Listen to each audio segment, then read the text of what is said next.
예수의 사랑이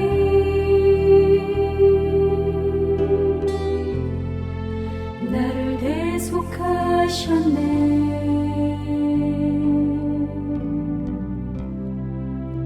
예수의 보혈이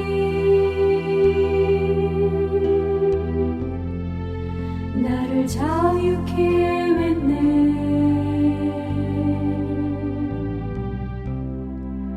십자가의 사랑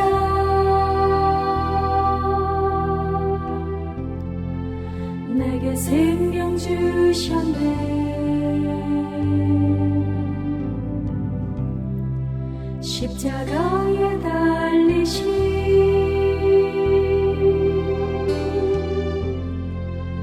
주 앞에 경배해.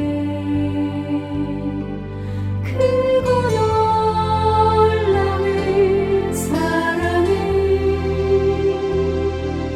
나를 죄에서 구했네. 크고 놀라운 사랑에 나를 새롭게 하시네.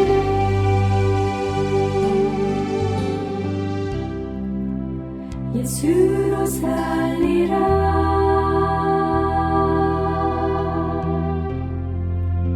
예수만 따르리.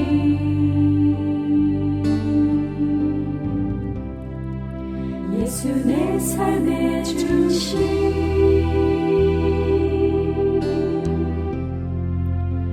엎드려 경배해. 크고 놀라운 사랑이 나를 죄에서 구했네. 크고 놀라운 사랑이 나를 새롭게 하시네.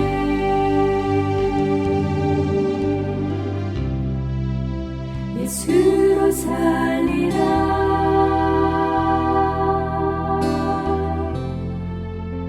예수만 따르리.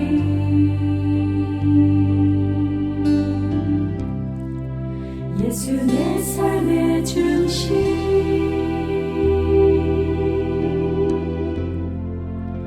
엎드려 경배해.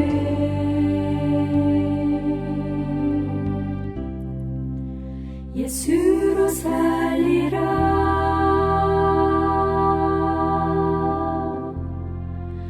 예수만 따르리.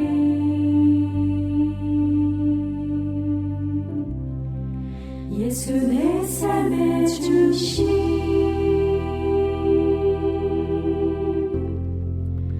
엎드려 경배해.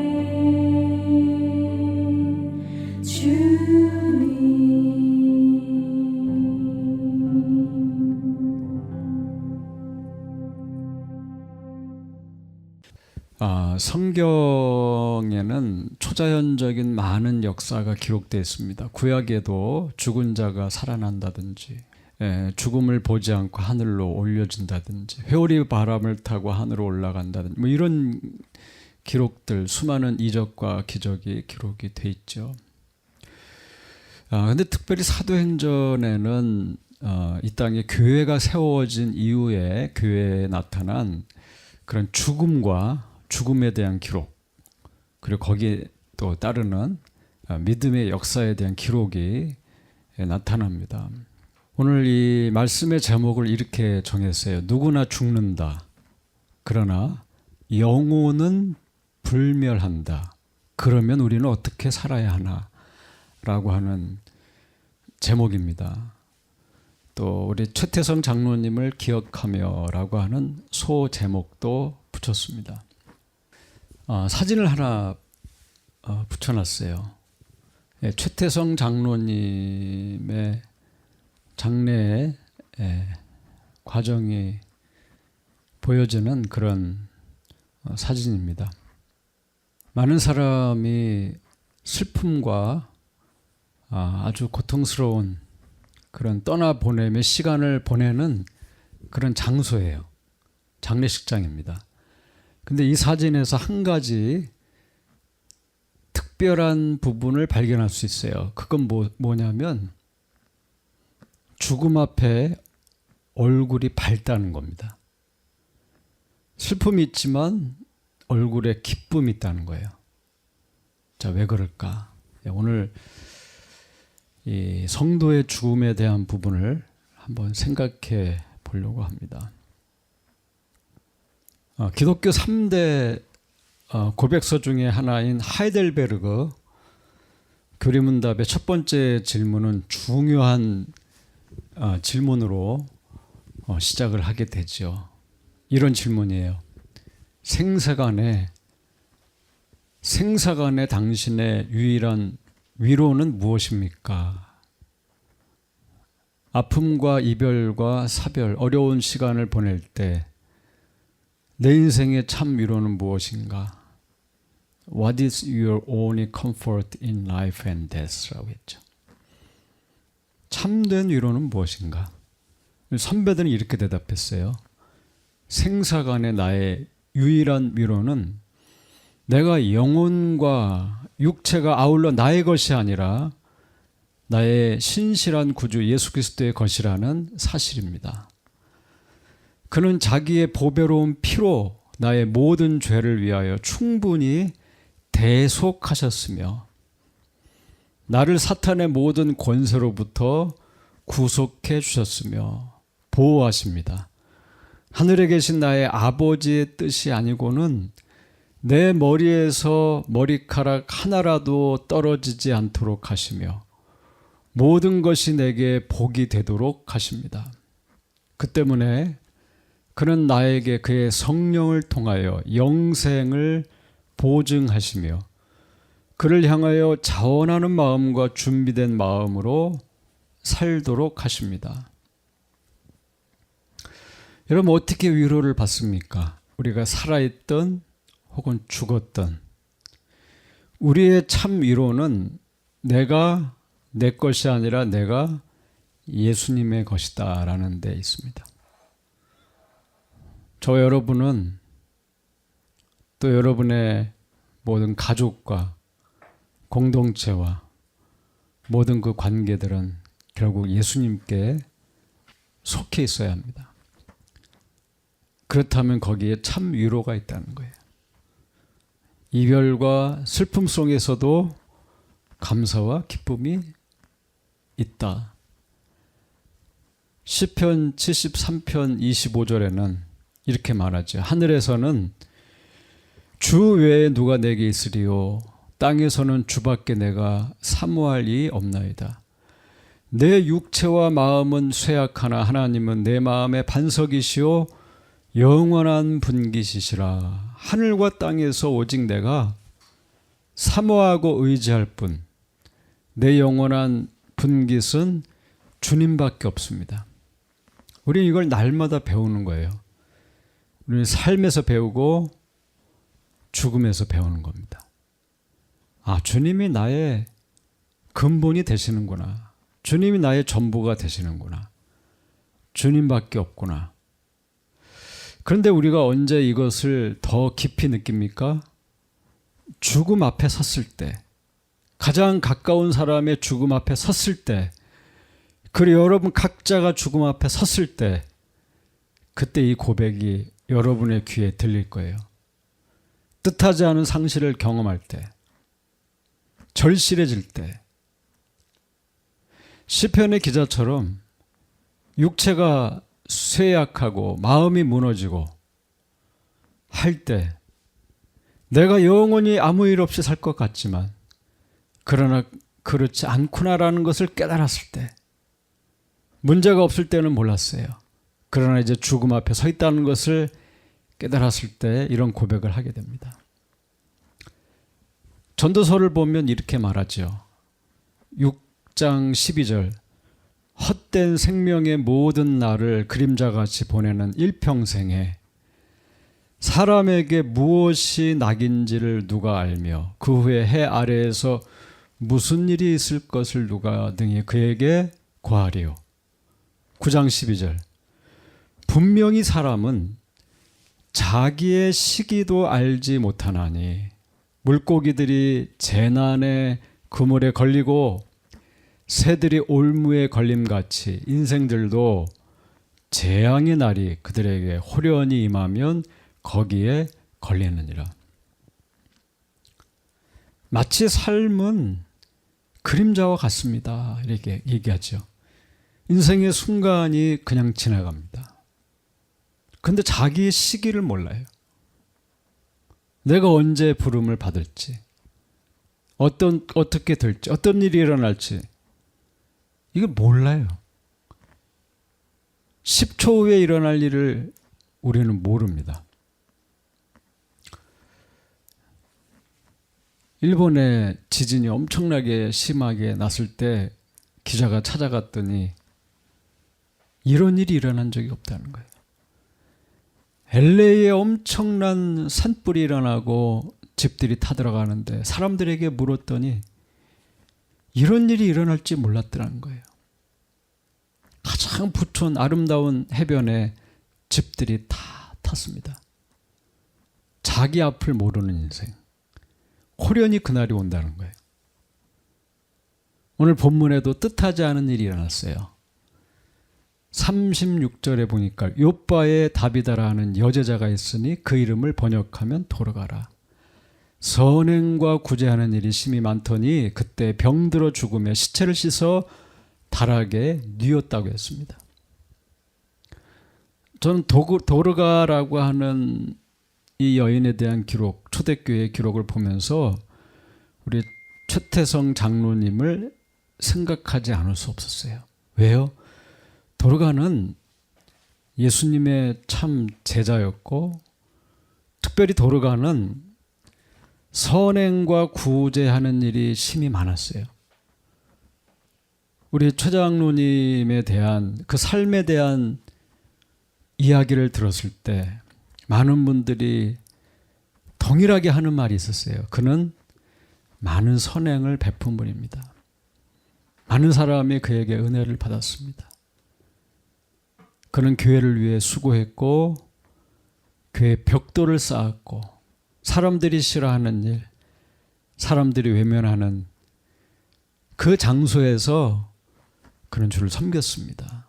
선행과 구제하는 일이 심히 많았습니다.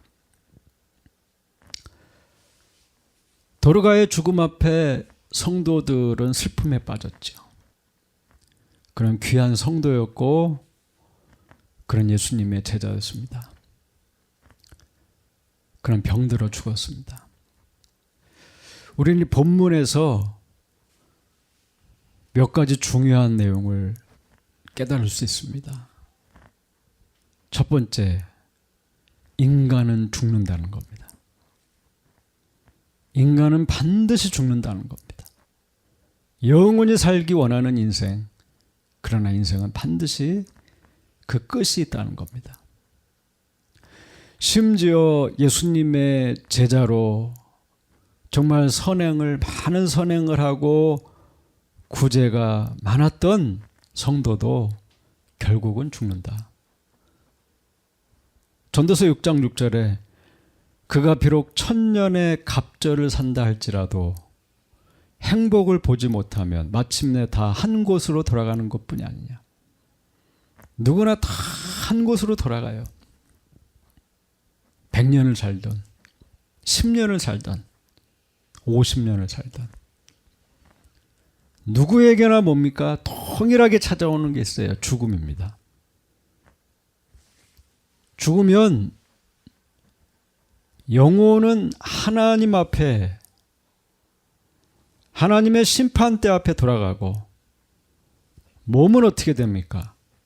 몸은 흙으로 돌아갑니다. 전도서 12장 7절에 흙은 여전히 땅으로 돌아가고 영은 그것을 주신 하나님께로 돌아가기 전에 기억하라.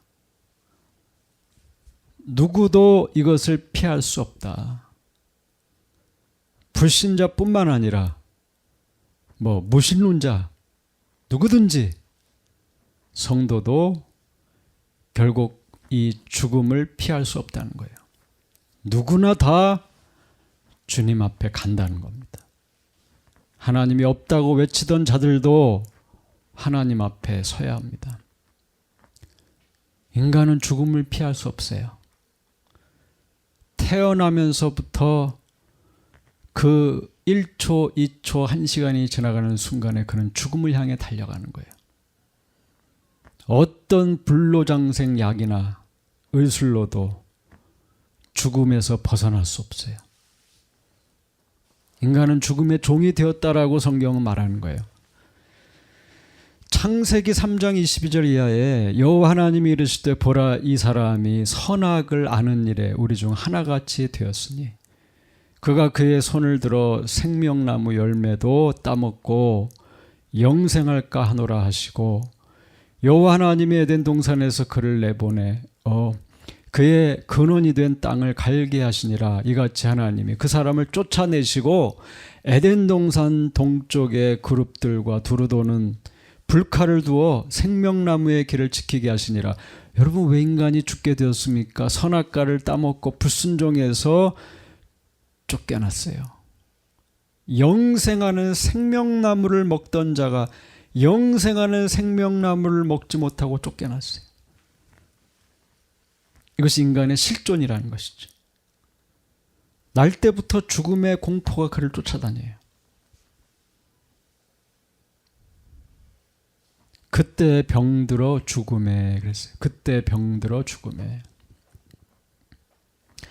죽었다는 말을 보니까 원문은 아포드네스코라는 말을 썼어요. 병들어 죽음에. 이 말은 뭡니까? 시들어갔다는 거예요. 점점 썩어가는 거예요. 아포드네스코. 메말라가는 거예요. 의지가 사라지고 포기하게 되는 거예요. 무너지는 거예요. 죽어간다는 게 뭐예요? 점점 시들어가고 썩고 메말라가는 거예요. 살려고 바둥바둥 했지만 이제는 다 포기하고 정리하는 거예요. 결국 이런 시기가 온다는 겁니다. LA에서 막을 수 없는 화재로 불 속에 던져진 사람들, 지진에 매몰된 사람들, 살기 위해 연락을 하고 벽을 두드리고 소리를 지르고 했지만 그러나 죽음이 인생에 찾아오면 그 속에서 소리가 들리지 않고 포기하고 잠잠해지는 것이죠. 그런데 여러분, 우리는 죽어가는 사람들, 그저 우리가 생각하는 그 죽음이라는 개념에서 죽어가는 사람들 뿐만 아니라 살아있지만, 여전히 살아있지만 그 영이 죽은 사람들, 죽어가는 사람들을 봐요. 마치 에스겔 37장에 나오는 골짜기에 가득한 마른 뼈와 같은 사람들이 있다는 거예요.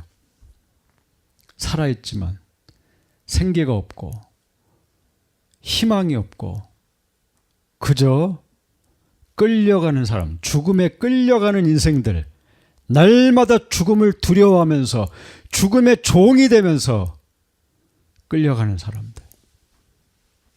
그러다가 심지어는 자살하고 인생을 끝내는 사람들.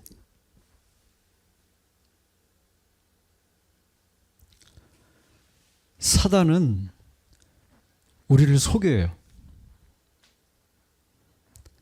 그래서 죽음으로 내몰아요. 희망을 보지 못하게 해요. 끝없는 고통으로 기회를 잃어버리도록 만듭니다. 성경은 두 번째 우리에게 가르치는 게 있어요. 그런데 사람은 죽는데 그러나 영혼은 스피릿, 영혼은 사라지지 않는다는 거예요. 영혼은 불멸한다는 거예요. 영혼은 죽지 않고 사라지지 않는다는 거예요. 창세기 25장 7절 이하를 보니까 이렇게 말해요. 아브라함의 향년이 175세라. 그의 나이가 높고 늙어서 기운이 다하여 죽어 자기 열조에게로 돌아가매 그랬어요. 아브라함이 죽었어요. 그리고 어떻게 했어요? 자기 열조에게로 돌아갔다 이렇게 기록했어요. 자기 열조에게로 돌아갔다. 아브라함이 나이가 많고 늙어서 기운이 다해서 죽었다. 그 흙으로 돌아갔다. 끝 이게 아니라 아브라함이 죽었는데 자기 열조에게 돌아갔대요.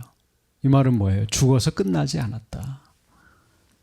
그의 영혼이 돌아갈 곳이 있었다. 성경은 죽은 자의 영혼을 레페임이라고 말해요. 레페임. 근데 이 영혼은 어떻게 됩니까? 사라지질 않아요. 히브리서 9장 27절에 한 번 죽는 것은 사람에게 정해진 것이요 그 외에는 뭐가 있습니까? 심판이 있으리니 그랬어요.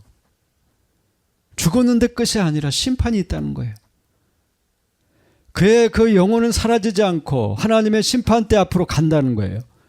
이것이 성경이 반복적으로 가르치는 거예요. 그래서 하나님 앞에 가서 선악간에 그가 한 선한 일과 악한 일을 심판받고 지옥 형벌로 떨어진다는 거예요. 시편 49편 12절 이하에 사람은 존귀하나 장구하지 못하며 멸망하는 짐승 같도다. 이것이 바로 어리석은 자들의 길이며 그들의 말을 기뻐하는 자들의 종말이로다.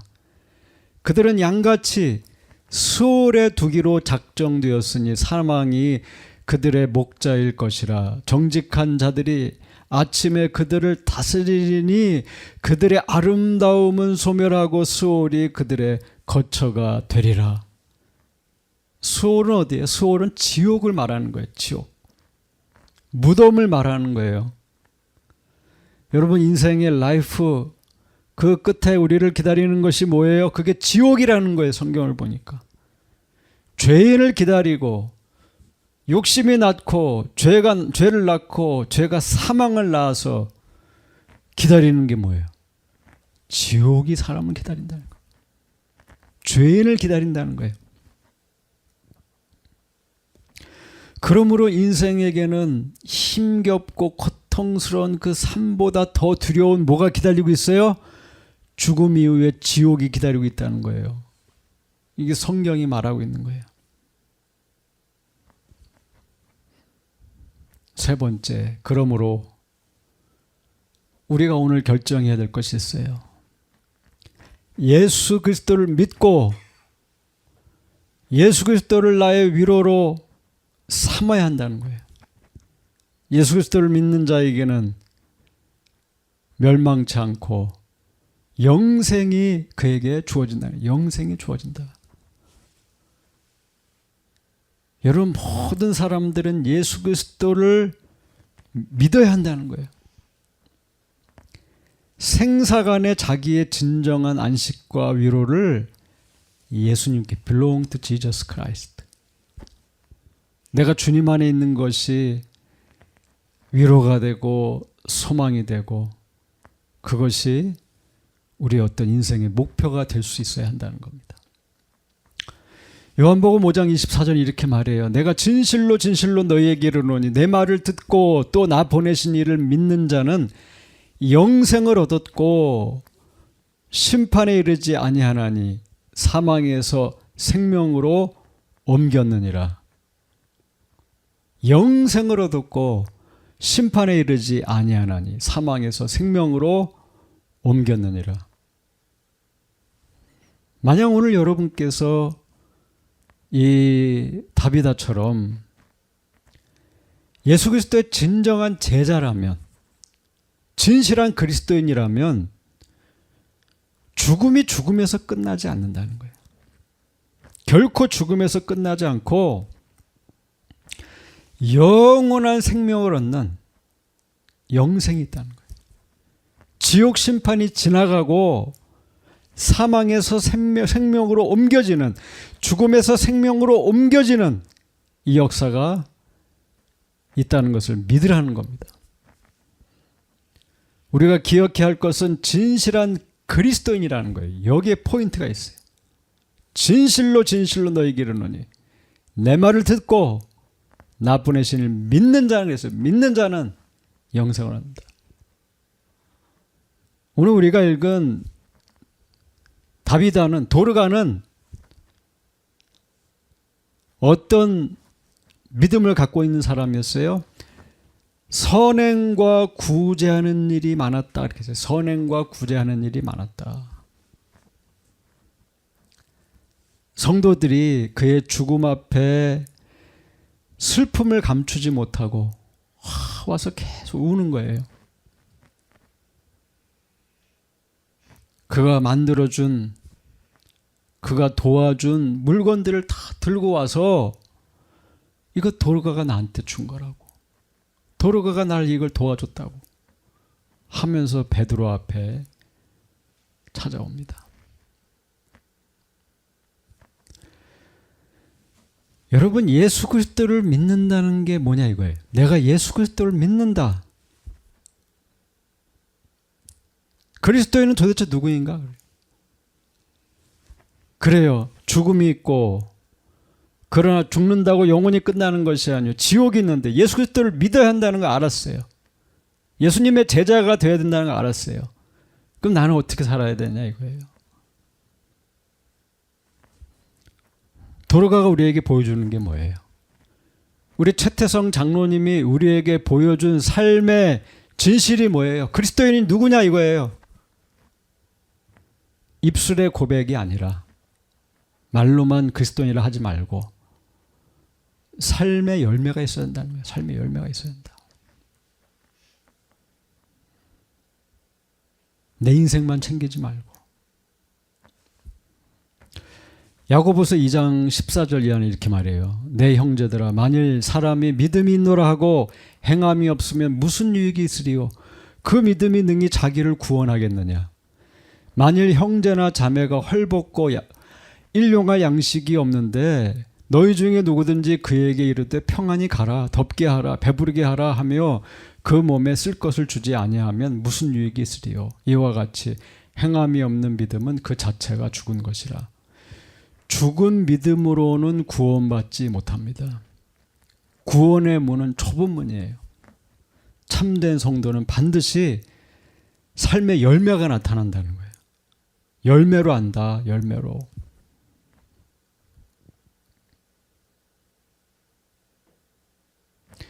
입술로 고백했다고 천국 가는 게 아니다.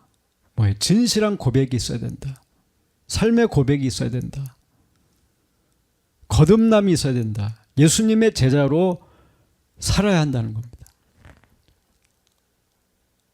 만약에 택함을 받았다면 택자의 삶이 있다는 것이죠.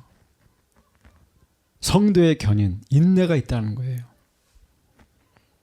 선악간에 심판하시는 주님 앞에 자기의 몸과 입술과 자기의 삶을 드릴 수 있어야 한다는 겁니다. 다비다는 죽었어요. 그러면 성도의 죽음은, 죽음 이후에 무슨 일이 일어납니까? 사람이 죽으면 무슨 일이 일어나요? 시편 49편 15절. 그러나 하나님은 나를 영접하시리니 이러므로 내 영혼을 수월의 권세에서 건져내시리로다. 시편 73편 23절. 내가 항상 주와 함께하니 주께서 내 오른손을 붙드셨나이다. 주의 교훈으로 나를 인도하시고 후에는 영광으로 나를 영접하시리니. 성도는 자신이 받은 그리스도의 의로 의인이 되어 하늘의 영광을 얻습니다. 하나님의 영접을 받고 지옥의 권세에서 구원받습니다. 비록 아담이 지은 원죄로 인해 그의 죄의 결과로 질병에 걸리고 그렇게 살지만 천국을 소망하고 하나님과 동행하고 영광 중에 하나님께서 그를 받아주신다는 거예요. 요한계시록 7장 14절 이하에 내가 말하기를 내 주여 당신이 아시나이다 하니 그가 나에게 이르되 이는 큰 환난에서 나오는 자들인데 어린 양의 피에 그 옷을 씻어 희게 하였느니라. 그러므로 그들이 하나님의 보좌 앞에 있고 또 그의 성전에서 밤낮 하나님을 섬김에 보좌에 앉으시니가 그들 위에 장막을 치시리니 그들이 다시는 주리지도 아니하며 목마르지도 아니하고 해가 아무 뜨거운 기운에 상하지도 아니하리니 이는 보좌 가운데 계신 어린 양이 그들의 목자가 되사 생명수 샘으로 인도하시고 하나님께서 그들의 눈에서 모든 눈물을 씻어주실 것임이라. 하나님은 하나님의 아들, 딸의 죽음을 귀히 보신다 그랬어요. 그래서 성도가 죽는 것은 지옥으로 가는 죽음이 아니라 영원한 안식이다 그랬어요. 안식이다. 그리스도께서는 그의 피로 그의 아들과 딸을 깨끗하게 그 죄를 씻어서 정결하게 하시고 생명나무의 실과와 만나를 먹게 하실 것이다 그랬어요. 주님은 그의 아들과 딸들을 하나님의 성전의 기둥이 되게 하시고 그 성전을 떠나지 않게 될 거라고 말씀했어요. 다시는 목마르거나 배고프지 않을 거라는 거예요. 줄이지 않을 것이다. 상하지 않을 것이다. 보좌에 계신 예수님이 목자가 되어주시고 생명나무로 인도하시고 우리의 흘린 눈물도 닦아주신다. 주님은 우리에게 믿음을 찾으신다는 거예요. 믿음을 찾으신다. 여기 보면 찾아와서 간청하니 베드로가 다락방에 올라가서 무릎을 꿇고 기도하고 시체를 향하여 다비다 일어나라 하니 눈을 떴다 이렇게 기록하고 있죠. 주님은 때로 복음이 증거되게 하기 위해서 이런 일을 하신 것을 성경이 기록하고 있습니다. 도로가는 죽었어요. 시체는 다락방에 있었습니다. 그런데 그 도로가를 찾아온 사람들의 모습을 한번 보세요. 그들은 하나님께서 베드로를 통해서 죽은 도로가를 살리실 수 있다고 믿었어요. 이 소식을 들은 베드로도 거절하지 않고 순종해서 무릎을 꿇고 기도하며 죽은 시체를 향해 그리스도의 말씀을 선포했어요. 성경은 이런 내용을 기록해요. 이유가 뭡니까? 하나님은 믿음을 보신다는 거예요. 믿음. 죽음을 이기는 믿음. 그리스도를 기억하는 믿음. 부활을 믿는 믿음. 그리스도께서 한 영혼도 잃어버리지 않고 구원하시고 부활케 하신다는 그 믿음. 주님 믿는 자의 그 믿음을 사용하셔서 주님은 죽은 자를 살리신다는 거예요. 결국 도로가는 생을 다하고 죽었어요. 도로가가 지금까지 살아있지 않아요. 중요한 게 뭐예요? 믿음이에요. 믿음. 죽음을 이기는 믿음. 만약 도로가가 일어나지 못했을지라도 주님은 뭐예요? 그들의 믿음을 귀히 보시는 믿음. 그러므로 죽음 앞에 서 있는 우리는 어떻게 살아야 돼요? 어떻게 살아야 돼요? 첫째도 믿음으로 살라요. 첫째도 믿음으로 살라. 둘째도 믿음으로 결정하라는 거예요. 셋째도 믿음으로 사명을 다하라는 거예요. 복음을 전하라는 거예요. 주님이 여러분 각자를 부르실 날이 다 있어요. 주님이 내 이름을 부르시는 그 순간에 다 무덤에 묻히게 될 거예요. 우리의 몸이 무덤에 들어가면 하나님을 증거할 그 시간은 끝나는 거예요. 기회가 없다는 거예요. 우리는 죽을 것이나 필경부를 담지 못한다고 성경은 말해요. 시편 6편 5절에 사망 중에서는 주를 기억하는 일이 없사오니 수월에서 주께 감사할 자 누구리이까 그랬어요. 우리의 날수를 알 수 없어요. 100년을 살지 60년을 살지. 그러므로 우리는 지금 오늘이라는 시간을 사는 거예요. 오늘이라는 시간. 나에게는 오늘밖에 없는 거예요. 그날 믿음으로 살라는 거예요. 믿음으로. 항상 감사하고 항상 하나님을 의지하고 기도하고 때를 얻든지 못 얻든지 복음을 나누고 지금밖에 없어요. 지금 그리스도를 말할 수 있는 시간이라는 거예요. 말씀을 정리합니다. 다비다는 주님의 제자였습니다. 그는 병으로 죽었습니다.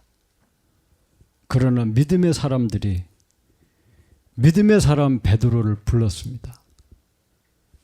주님은 죽은 제자를 살리시고 많은 사람을 주께 돌아오도록 죽음에서 생명으로 그들을 건지도록 하셨습니다. 그러나 이 이야기는 그것을 위한 이야기가 아니에요. 사람은 죽음을 피할 수 없습니다.